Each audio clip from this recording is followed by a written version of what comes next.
Timnas Palestina gagal lolos ke round 4 kualifikasi Piala Dunia 2026 karena penalti kontroversial Oman. Ini bisa menjadi warning buat timnas Indonesia. Lagi-lagi berhasil buat Vietnam kalah 4-0, Malaysia diprediksi mampu hancurkan timnas Indonesia. Sebelum kita mulai cerita serunya, klik tombol subscribe di bawah. Kasih like kalau kamu suka, tinggalkan komentar dan jangan lupa share ke orang-orang terdekat kamu. Dukung terus channel ini untuk terus berkembang.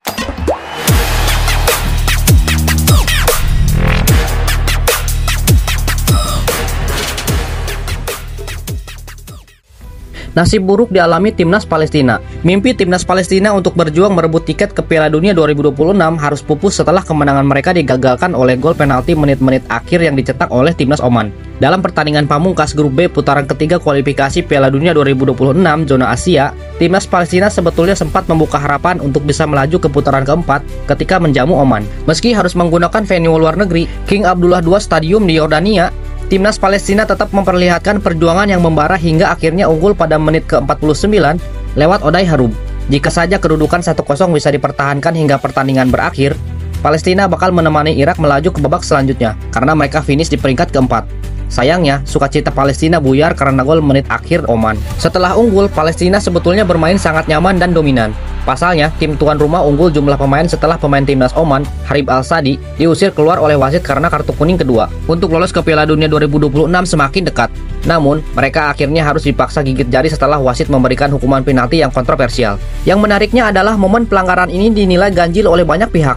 Media asal Eropa, Balls.ie, menyebut bahwa kontak pelanggaran yang terjadi di kotak penalti Palestina itu sebetulnya sangat minim. Bahkan di momen genting dan krusial seperti ini, wasit asal Oman yang memimpin pertandingan tersebut hanya mendengarkan input dari wasit VAR tanpa mengecek secara langsung tayangan VAR di sisi lapangan. Sebetulnya di tengah kecamuk yang terjadi di dalam negeri karena invasi dan genosida Israel, pencapaian yang diukir timnas Palestina hingga melaju ke putaran ketiga kualifikasi Piala Dunia 2026 zona Asia, ini adalah prestasi istimewa timnas Palestina. Sebab ini menjadi kali pertama bagi mereka lolos ke putaran ketiga. Bahkan 2 tahun sebelumnya, mereka bisa melaju hingga ke babak 16 besar Piala Asia 2023 dan menjadi pencapaian terjauh sepanjang sejarah. Sayangnya harapan dan mimpi timnas Palestina harus terhenti di ronde ketiga setelah menelan kekalahan yang menyakitkan karena terjadi di menit-menit akhir.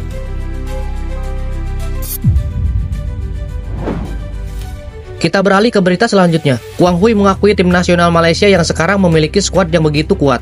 Saking kuatnya, Quang Huy memprediksi Malaysia bisa menghancurkan timnas Indonesia jika kedua tim berjumpa dalam waktu dekat ini. Pernyataan Quang Huy bukan tanpa sebab. Ia terpukau dengan kekuatan Malaysia yang sukses menghajar Vietnam dengan skor telak 4-0. Tim besutan Kim Sang Sik itu tak berdaya menahan gempuran Harimau Malaya, julukan dari timnas Malaysia, yang memakai banyak pemain naturalisasi. Keempat gol timnas Malaysia bahkan dicetak oleh para pemain naturalisasi. Mereka adalah Joao Peguero yang memiliki keturunan Brazil, Rodrigo Holgado keturunan Argentina, dan Laver Corbin Ong keturunan Inggris, dan Dion Kuls yang memiliki darah Belgia. Quang Huy kecewa berat para pemain timnas Vietnam seperti kalah kualitas dari segala sisi dari Malaysia. Menurut Quang Huy, timnas Vietnam harus mencari cara untuk mengejar ketertinggalan kualitas ini. Apalagi mereka juga sudah kalah dari Indonesia ketika bertemu di putaran kedua kualifikasi Piala Dunia 2026 zona Asia. Dengan skuad yang didominasi oleh pemain naturalisasi, Quang Huy menilai timnas Malaysia saat ini sangat kuat. Bahkan menurutnya, Harimau Malaya bisa saja mengalahkan timnas Indonesia. Walau begitu, Quang Huy juga mempertanyakan mengapa timnas Malaysia sangat mudah menaturalisasi pemain. Quang Huy heran karena beberapa pemain naturalisasi Malaysia memiliki asal-usul keturunan yang tidak jelas. Ada kasus pemain yang latar belakang yang tidak jelas, tetapi cukup dengan mengaku sebagai warga negara Malaysia saja. Situasi ini sangat memprihatinkan, tandasnya.